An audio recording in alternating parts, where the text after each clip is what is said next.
Capítulo 1. Meu primeiro encontro com Andrew Carnegie.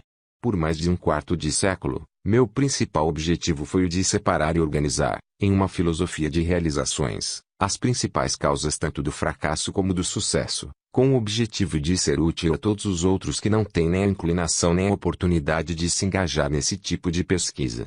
Meu trabalho começou em 1908, como resultado de uma entrevista que fiz com Andrew Carnegie. Eu, francamente, contei ao Sr. Carnegie que eu tinha concebido a ideia de entrar para a faculdade de Direito e que eu havia pensado em pagá-la entrevistando homens e mulheres bem-sucedidos, descobrindo como eles conseguiam sucesso e descrevendo as minhas descobertas para revistas. No final de minha visita, o Sr. Carnegie me perguntou se eu tinha ou não coragem para realizar algo que ele estava para me oferecer. Respondi que coragem era tudo o que eu tinha e que estava preparado para dar o meu melhor, independentemente da proposta que ele tinha a me oferecer. Ele então disse: a sua ideia de escrever histórias sobre homens e mulheres bem-sucedidos é memorável enquanto ideia, e eu não tenho nenhuma intenção de tentar desencorajá-lo de cumprir o seu objetivo. Mas eu preciso lhe dizer que, se você realmente quer fazer um serviço que seja útil, não somente para as pessoas de hoje, mas também que dure para toda a posteridade, ocupe o seu tempo organizando, baseado nessas histórias, as causas do fracasso e do sucesso dessas pessoas. Há milhões de pessoas no mundo que não têm a menor concepção das causas do sucesso e do fracasso. As escolas e faculdades ensinam praticamente tudo, exceto os princípios de realização pessoal. Eles exigem que jovens, homens e mulheres, passem de 4 a 8 anos adquirindo conhecimentos abstratos, mas não os ensinam o que fazer com esse conhecimento depois de tê-lo. O mundo está precisando de uma filosofia de realização prática e inteligível, organizada a partir de conhecimento resultante da experiência de homens e mulheres da grande universidade da vida. Em todo o campo da filosofia, eu não encontro nada que se assemelhe ao tipo de filosofia que tenho em mente. Nós temos muito poucos filósofos que são capazes de ensinar a homens e mulheres a arte de viver. Parece, para mim, que é uma oportunidade que o deveria desafiar um jovem ambicioso do seu tipo, mas ambição pura não basta para essa tarefa que eu sugeri. Aquele que ousar seguir minha sugestão deverá ter coragem e tenacidade. O trabalho demandará pelo menos 20 anos de esforço contínuo, durante o qual aquele que topar terá que ganhar a vida com outra fonte de renda, porque esse tipo de pesquisa nunca é lucrativo no seu início, e geralmente os poucos que se aventuraram a contribuir para a civilização através de trabalhos dessa natureza tiveram que esperar 100 anos ou mais após seus próprios funerais para receber reconhecimento pelo seu feito. Se você prosseguir com esse trabalho, deve entrevistar não somente os poucos que foram extraordinariamente bem-sucedidos, mas também os muitos que fracassaram.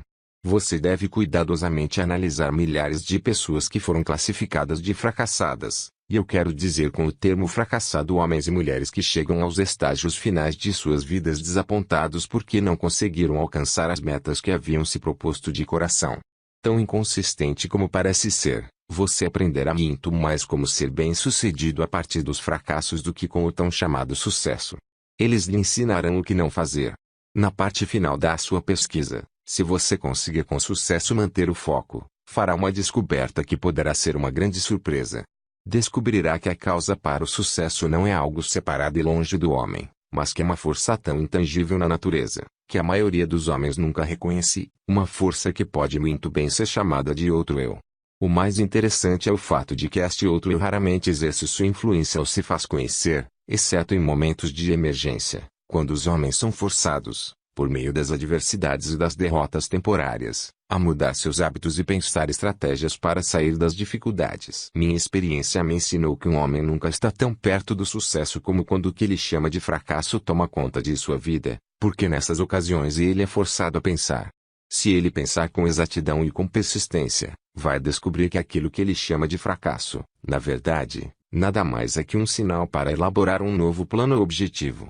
A maior parte dos fracassos reais se deve a limitações que os homens impõem a si mesmos em suas próprias mentes. Se eles tivessem a coragem de ir mais um passo à frente, eles descobririam os seus próprios erros, começando uma vida nova. O discurso do Sr. Carnegie reformulou a minha vida por completo e plantou em minha mente um desejo ardente, que me orientou sem cessar. Isso aconteceu mesmo eu não tendo a mais vaga ideia do que significava o termo outro eu.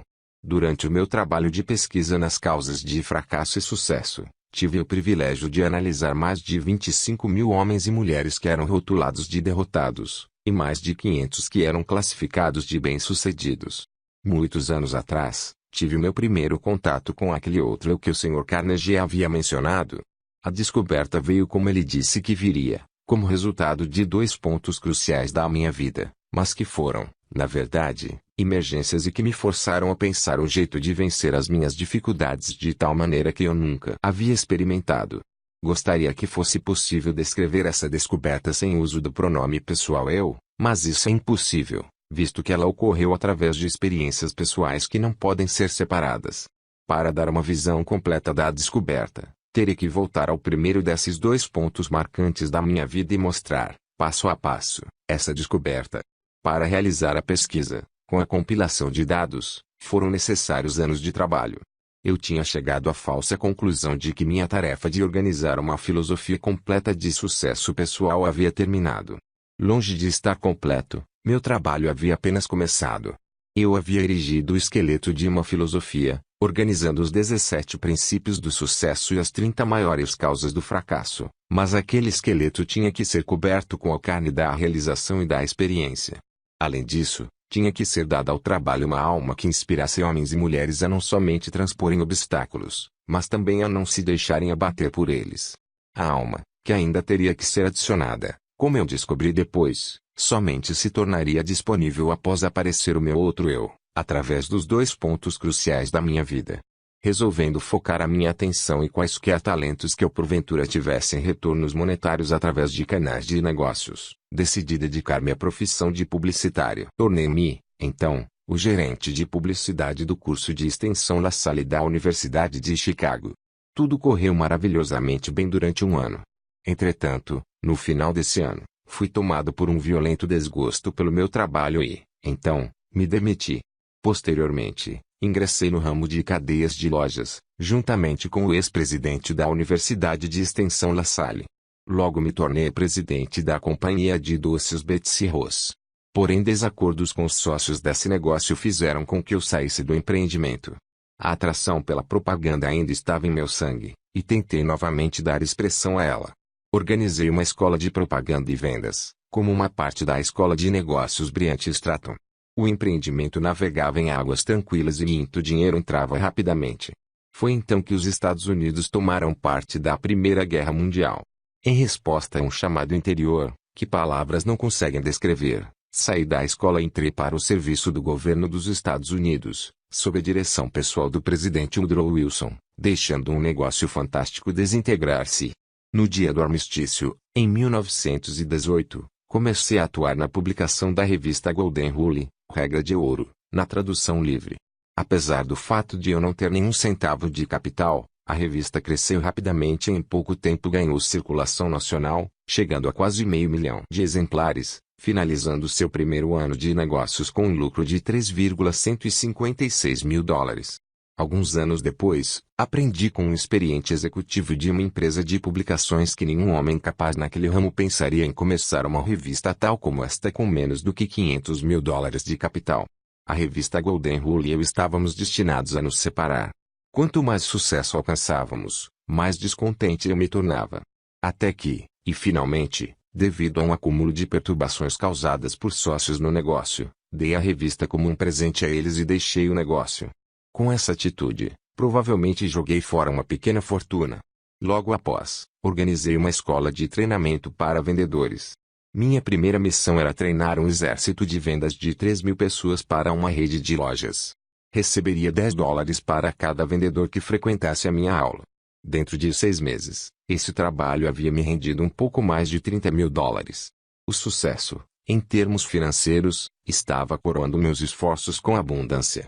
Novamente meu espírito estava descontente. Eu não estava feliz. Tornava-se, a cada dia, mais óbvio que nenhuma quantidade de dinheiro, em algum momento, me faria feliz. Sem a menor desculpa razoável por minhas ações, saí do negócio e desisti de um empreendimento no qual teria facilmente recebido um salário satisfatório. Meus amigos e sócios no negócio pensaram que eu estava louco, e eles não estavam tão errados nos seus pensamentos. No fundo, Eu estava inclinado a concordar com eles, mas parecia que não havia nada que eu pudesse fazer para mudar de ideia. Procurava pela felicidade e ainda não a tinha encontrado. Pelo menos, essa é a única explicação que eu poderia oferecer para justificar as minhas atitudes um tanto quanto inusitadas. Qual homem que realmente conhece a si mesmo? Isso aconteceu no final do outono de 1923. Eu me sentia solitário em Columbus, Ohio, sem recursos e, pior ainda, sem nenhum plano para me tirar daquela situação difícil. Na verdade, era a primeira vez na vida que eu estava acuado devido à falta de recursos. Em muitas ocasiões, já havia passado por momentos de aperto, mas nunca antes havia faltado dinheiro a tal ponto de eu não conseguir suprir as minhas necessidades pessoais. A experiência me assombrou, eu parecia estar totalmente à margem do que poderia ou deveria fazer.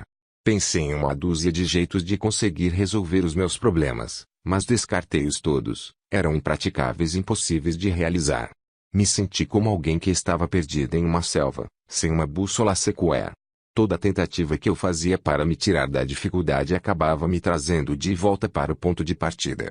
Por quase 2 meses, sofri com a pior das doenças humanas, a indecisão. Eu conheci os 17 princípios da realização pessoal, mas não sabia como aplicá-los. Sem saber, estava encarando uma daquelas emergências da vida de que o Sr. Carnegie havia me falado, situações essas em que os homens muitas vezes descobrem os seus outros eus. Meu estresse era tão grande que em nenhum momento me ocorreu sentar, analisar a sua causa e procurar a sua cura. Derrota convertida em vitória. Uma tarde, tomei uma decisão que me ajudou a sair daquela situação. Eu tinha um sentimento de que o que eu realmente desejava era sair para os espaços abertos do país, onde poderia respirar ar fresco e, principalmente, pensar. Comecei a caminhar e já havia percorrido mais ou menos 7 ou 8 milhas quando, de repente, me vi parado. Por muitos minutos, fiquei ali como se estivesse com os pés colados. Tudo na minha volta tornou-se escuro. Eu podia ouvir o som estridente de alguma forma de energia que estava vibrando a uma frequência muito alta. Então meus nervos aquietaram-se, meus músculos relaxaram e uma grande calma tomou conta de mim. A atmosfera começou a clarear e, enquanto isso ocorria, recebi um comando de meu interior, que veio na forma de um pensamento, tão perto quanto eu posso descrevê-lo. O comando era tão claro e distinto, que não havia meios de eu não entendê-lo. Na essência, ele disse: chegou o momento de você completar a filosofia de sucesso que você começou, seguindo a sugestão de Carnegie. Volte para casa de uma vez por todas e comece a transferir os dados que você juntou da sua própria mente, transformando-os em manuscritos. O meu outro eu havia acordado. Por alguns minutos, permaneci aterrorizado. Essa experiência não era parecida com nada que eu houvesse experimentado antes. Eu virei e caminhei rapidamente até chegar em casa. Quando me aproximei de casa, vi meus 3 filhos olhando pela janela para as crianças do vizinho, que estavam decorando uma árvore de Natal. Então, me lembrei que era véspera de Natal. Para completar, me dei conta, com um sentimento de pura tristeza, tal qual eu jamais havia experimentado, de que não haveria árvore de Natal na nossa casa. O olhar de desapontamento no rosto das minhas crianças me fez lembrar desse fato como imitador. Entrei em casa, sentei em frente à minha máquina de escrever e comecei de uma vez por todas a transcrever todas as descobertas que eu havia feito, relacionadas às causas de sucesso e fracasso. No instante em que coloquei a primeira folha de papel na máquina, fui interrompido pelo mesmo sentimento estranho que havia me ocorrido algumas horas antes. E este pensamento passou de forma muito clara na minha mente. Sua missão nesta vida é completar a primeira filosofia de sucesso e realização pessoal. Você tem tentado em vão escapar da sua tarefa, cada esforço trazendo fracasso para você.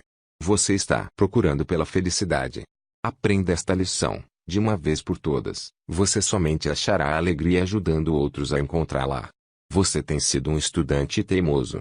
Você tinha que ser curado da sua teimosia através de desapontamentos sucessivos. Dentro de poucos anos, o mundo todo começará uma experiência na qual milhões de pessoas que necessitam desta filosofia terão acesso a ela, justamente devido a este direcionamento que você recebeu para completá-la. A sua grande oportunidade de achar a felicidade prestando um serviço útil terá chegado. Vá trabalhar e não pare até que você tenha completado e publicado os manuscritos que você começou. Eu estava consciente de ter chegado ao final do arco-íris da vida e estava feliz. A dúvida aparece. O feitiço, se é que essa experiência pode ser assim chamada, passou.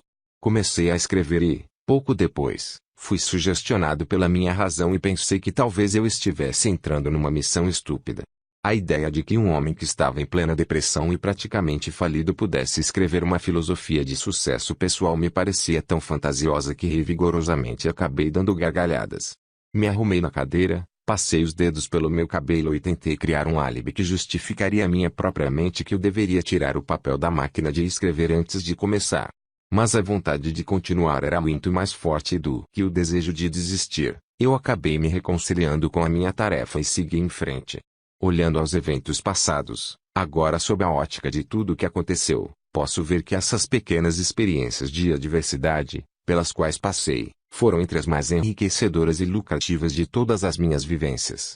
Elas na verdade foram bênçãos, porque me forçaram a continuar um trabalho que finalmente me trouxe uma oportunidade para me fazer mais útil ao mundo do que eu jamais teria sido caso tivesse sido bem-sucedido em quaisquer dos planos ou objetivos anteriores. Por quase 3 meses, trabalhei nesses manuscritos, finalizando-os durante o começo de 1924. Assim que os completei, me senti novamente compelido a voltar ao grande jogo dos negócios americanos. Sucumbindo ao meu desejo, comprei a Faculdade de Negócios Metropolitana em Cleveland, Ohio, e comecei a organizar os planos para aumentar a sua capacidade. No final de 1924, tínhamos desenvolvido e expandido, adicionando novos cursos. Havíamos dobrado os números, considerando o melhor momento que a escola já tinha vivido. Novamente, o germe do descontentamento começou a se fazer sentir em meu sangue. Mais uma vez, eu sabia que não poderia achar a felicidade neste tipo de empreendimento. Repassei o negócio aos meus sócios e fui para a plataforma de palestras, falando sobre a filosofia de realização e sucesso pessoal, para a organização pela qual eu havia devotado tantos dos meus anos anteriores. Uma noite, estava marcado para eu palestrar em Canton, Ohio. O destino, ou o que quer que algumas vezes pareça moldar o futuro dos homens, não importasse o quanto eu tentasse lutar contra ele, novamente me colocou cara a cara com uma nova e muito dolorosa experiência. No meu auditório em Canton estava sentado Dom R. Mellett, responsável pela publicação do Canton Daily News. O Sr. Mellett ficou tão interessado na filosofia de realização e sucesso pessoal da minha palestra naquela noite que me convidou para visitá-lo no dia seguinte. Essa visita resultou em um acordo de parceria que era para ter acontecido no dia 1º de janeiro seguinte, quando o Sr. Mellett planejava renunciar ao cargo de chefe da publicação do Daily News para se encarregar do negócio e da publicação da filosofia na qual eu estava trabalhando. Contudo, em julho de 1926, o Sr. Mellett foi morto por Patty McDermott, uma figura carimbada do submundo, e um policial de Canton, sendo ambos posteriormente sentenciados à prisão perpétua. Ele foi morto porque estava expondo em seu jornal uma ligação entre os bandidos e alguns membros da polícia de Canton. O crime foi um dos mais chocantes que a era da proibição já produziu. O acaso salva minha vida. Na manhã seguinte à morte do Sr. Mellett, fui chamado no telefone por uma pessoa desconhecida que me alertou de que eu teria 1 hora para sair de Canton e de que eu poderia ir voluntariamente dentro de 1 hora, mas se eu esperasse mais tempo eu provavelmente iria dentro de um caixão. Minha associação com o Sr. Mellett havia aparentemente sido mal interpretada. Seus assassinos de certo acreditavam que eu estava conectado de forma direta à exposição que ele vinha fazendo em seus jornais. Não esperei acabar o meu limite de 1 hora, mas imediatamente entrei no meu carro e dirigi para a casa de parentes nas montanhas a oeste de Virgínia, onde fiquei até que os assassinos tivessem sido colocados na prisão. Essa experiência veio bem dentro da categoria descrita pelo Sr. Carnegie como uma emergência que força homens a pensarem. Pela primeira vez na minha vida, conheci a dor do medo constante. A minha experiência de alguns anos anteriores, em Columbus, havia preenchido a minha mente com dúvida e indecisão temporária, mas esta preencheu a minha mente com um medo que parecia impossível de remover. Durante o tempo em que eu estava escondido, raramente deixava a casa à noite e, quando saía, mantinha minha mão em uma pistola automática levada no bolso do casaco, mantida destravada para ação imediata. Se um automóvel estranho parasse em frente à casa onde eu estava escondido, eu ia imediatamente para o porão e, com cuidado, escrutinava os seus ocupantes através das janelas. Depois de alguns meses convivendo com esse tipo de experiência, meus nervos começaram a sentir. A coragem sumiu por completo, assim como a ambição que eu tinha em meu coração durante os longos anos de trabalho em busca das causas do fracasso e do sucesso também partiu. Vagarosamente, passo a passo, me senti caindo num estado de total letargia da qual eu temia que jamais conseguisse emergir. O sentimento deve ter sido o mesmo que aqueles que pisam na areia movediça sentem, quando se dão conta de que cada esforço que fazem para tirá-los da areia apenas leva mais para o fundo. O medo é uma areia movediça que se retroalimenta. Se a semente da insanidade estivesse presente na minha constituição física, certamente ela teria germinado durante esses meses subsistindo como um morto-vivo. Indecisão completa, sonhos irresolutos, dúvidas e medo eram tudo que a minha mente experimentava dia e noite. A emergência que eu encarei fora desastrosa por dois motivos. Primeiro, a verdadeira natureza dessa emergência me manteve num estado de constante indecisão e medo. Segundo, esse enclausuramento forçado me deixou em estado de tensão constante. Eu tendia a me preocupar com o peso do tempo que passava. A minha faculdade da razão tinha sido quase paralisada. Me dei conta de que precisava trabalhar a minha mente para sair desse estado mental. Mas como? Os recursos que tinham me ajudado a resolver todas as emergências anteriores da minha vida parece que criaram asas e me deixaram completamente à mercê da situação. Além de todas as dificuldades que eu estava enfrentando até esse momento, outra situação que parecia mais dolorosa que todas as outras combinadas surgiu. Era a tomada de consciência de que eu havia gasto a maior parte dos meus últimos anos em busca do arco-íris, procurando aqui e lá pelas causas do sucesso, e me achando agora neste exato momento mais fraco e incapacitado do que qualquer uma das 25.000 pessoas as quais eu havia julgado como sendo fracassos. Esse pensamento era quase que enlouquecedor.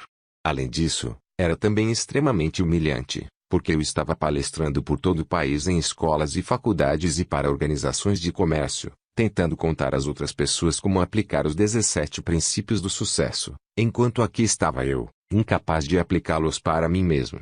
Estava certo de que nunca mais poderia encarar o mundo com um sentimento de confiança. Toda vez em que me olhava no espelho, notava uma expressão de desgosto próprio na minha face, e frequentemente disse coisas ao homem no espelho que não devem ser escritas. Eu havia começado a tomar um lugar na categoria dos charlatões que oferecem a outros um remédio para a cura que eles não conseguem aplicar com sucesso a si mesmos. Os criminosos que assassinaram o Sr. Melete foram julgados e mandados para a prisão perpétua. Por isso, seria perfeitamente seguro, considerando onde eles estavam, sair do meu esconderijo e novamente tocar o meu trabalho. Contudo, não conseguia sair porque agora encarava circunstâncias mais aterrorizantes do que aquela que havia sido criada pelos assassinos. A experiência destruíra qualquer tipo de iniciativa que eu havia possuído. Eu senti uma influência de tal modo depressiva que tudo parecia um pesadelo. Estava vivo e poderia me mover, mas não conseguia pensar em um único movimento por meio do qual eu pudesse continuar a procurar pela meta que eu tinha estipulado para mim mesmo, baseado na sugestão do Sr. Carnegie. Estava rapidamente me tornando indiferente não apenas a mim mesmo, mas, pior ainda, começava a me tornar mal-humorado e irritado com aqueles que haviam me oferecido abrigo durante a minha emergência. Encarei a maior emergência da minha vida. A menos que tenha passado por uma experiência similar, você não consegue imaginar como me senti. Tais experiências não conseguem ser descritas. Para serem entendidas, devem ser sentidas. O momento mais dramático da minha vida. A virada veio de repente, no outono de 1927, mais de um ano após o incidente de Canton. Deixei a casa em uma noite e caminhei para o prédio da escola pública que se situava no topo de uma montanha acima da cidade. Eu havia chegado a uma decisão de lutar contra tudo aquilo antes que a noite acabasse. Comecei a caminhar em volta do edifício, tentando forçar meu cérebro confuso a pensar com clareza. Devo ter dado centenas de voltas ao redor do prédio antes que qualquer coisa que se assemelhasse a um pensamento organizado pudesse cruzar a minha mente. Enquanto caminhava, repetia constantemente para mim mesmo: existe uma saída e vou achá-la antes de voltar para casa. Devo ter repetido essa frase 1000 vezes. Além disso, estava decidido a fazer exatamente o que eu estava dizendo a mim mesmo. Estava totalmente desgostoso comigo mesmo, mas ensaiei uma esperança de salvação. Então, como um raio que cai de um céu claro, uma ideia explodiu em minha mente com tal força que o impulso fez com que meu sangue subisse e descesse das minhas veias de forma abrupta. Este é o seu período de teste. Você foi reduzido à pobreza e humilhado para que pudesse ser forçado a descobrir o seu outro eu. Pela primeira vez em anos, recordei o que o Sr. Carnegie dissera sobre este outro eu. Nesse momento, Lembrei-me que ele havia dito que eu descobriria este outro eu no final do meu trabalho de pesquisa pelas causas de fracasso e sucesso, e ainda recordei que ele disse que a descoberta normalmente viria como resultado de uma emergência, quando homens são forçados a mudar os seus hábitos e pensar formas de sair da dificuldade. Continuei caminhando ao redor da escola, só que agora eu estava flutuando. Inconscientemente, parecia saber que estava para ser liberado da prisão que havia feito a mim mesmo. A partir desse momento, me dei conta de que esta grande emergência havia me trazido uma oportunidade não somente para descobrir o meu outro eu, mas também para testar a eficácia da filosofia de sucesso que eu vim ensinando a outros como sendo algo palpável e realizável. Brevemente, eu saberia se ela funcionaria ou não. Tomei a decisão de que, se ela não funcionasse, eu queimaria todos os manuscritos e nunca mais me sentiria culpado por tentar provar aos outros que eles eram os mestres de seus destinos, os capitães de suas almas. A lua cheia estava recém cobrindo o topo da montanha.